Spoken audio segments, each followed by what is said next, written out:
بسم اللہ الرحمن الرحیم الصلاۃ والسلام علیک یا سیدی یا رسول اللہ وعلی علیک و اصحابک یا نور اللہ۔ ایک مسافر نے درود شریف پڑھا تو نبی کریم صلی اللہ علیہ وآلہ وسلم نے اس کی مدد فرمائی۔ کہتے ہیں کہ ایک قافلہ کسی جنگل میں سفر کر رہا تھا، کسی منزل کی جانب رواں دواں تھا۔ ایک شخص جس گھوڑے پر سوار تھا اس گھوڑے کی ٹانگ ٹوٹ گئی رستے میں، تو وہ گھوڑا چلنے سے معذور ہو گیا۔ قافلے والوں نے اس شخص کو وہاں بے یار و مددگار چھوڑ کر اپنے قافلہ لے کر چلے گئے، یعنی کہ اب اگر اس گھوڑے کی ٹانگ ٹوٹ گئی تو اب وہ گھوڑا، وہ بندہ، اس کا سامان آگے ان کے ساتھ جانے کے بجائے قافلے والوں نے ان کو رستے میں الگ کر دیا۔ یہ مسافر بہت پریشان ہوا کہ پردیس ہے، یہاں نہ وہ کسی کو جانتا ہے نہ کسی کو پہچانتا ہے، جنگل ہے، اور اس پریشانی کے عالم میں وہ یہاں کیسے ہوگا، اس کا گزارا کیسے ہوگا، وہ کیسے رہے گا۔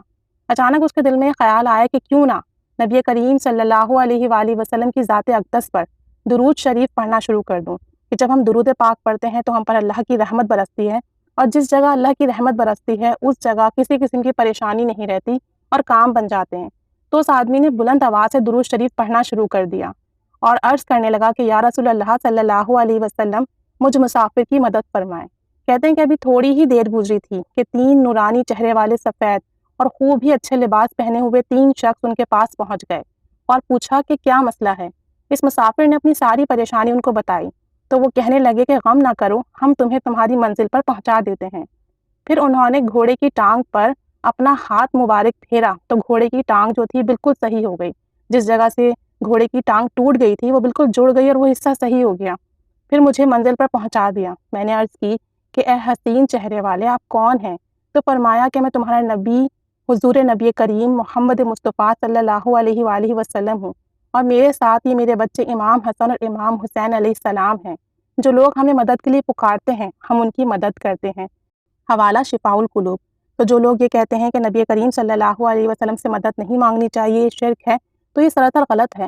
ہم اپنی عام زندگی میں اپنے باس سے، اپنے جو بھی ہمارے اعلیٰ عہدیدار ہوتے ہیں، کیا ان سے مدد نہیں مانگتے؟ کیا ہمیں کوئی پریشانی آئے تو دوست احباب سے مدد نہیں مانگتے؟ کیا ہم اپنے گھر والوں سے مدد نہیں مانگتے؟ ہماری زندگی میں جگہ جگہ ہم لوگوں سے مدد بھی مانگتے ہیں، سفارشیں بھی کرتے ہیں، اور ان کی مدد سے ہمارے کام بھی بنتے ہیں۔ تو جو کہ نبی کریم صلی اللہ علیہ وسلم تمام جہانوں کے لیے رحمت للعالمین ہیں، اور وہ ظاہری پردہ فرمانے کے بعد اپنی قبر انور میں حیات ہیں، تو کیا ہمیں ان سے مدد نہیں مانگنی چاہیے؟ اور کیا وہ سماعت نہیں رکھتے کہ آپ یہاں سے پکارے تو وہ آپ کو سنے نہ؟ ایسا ہو ہی نہیں سکتا۔ اپنے عقائد، اپنے یقین کامل کیجئے تو فیض بھی اتنا ہی مکمل ملے گا۔ اللہ تعالیٰ رحمت کی نگاہ فرمائے، ہم پر خاص کرم اور فضل فرمائے، نبی کریم صلی اللہ علیہ وسلم پر کثرت سے درود و سلام پڑھنے کی توفیق عطا فرمائے، اور ہمیں نبی کریم صلی اللہ علیہ وسلم کی نظر کرم عطا فرمائے۔ تو انشاءاللہ تعالیٰ اس کی برکت سے ہمارے دین اور دنیا کے کام بھی سنور جائیں گے اور تمام مشکلیں حل ہو جائیں گی انشاءاللہ عز و جل۔ اللہ تعالیٰ رحمت کی نگاہ فرمائے، آمین بجاہ النبی الآمین صلی اللہ علی محمد صلی اللہ علیہ وآلہ وسلم۔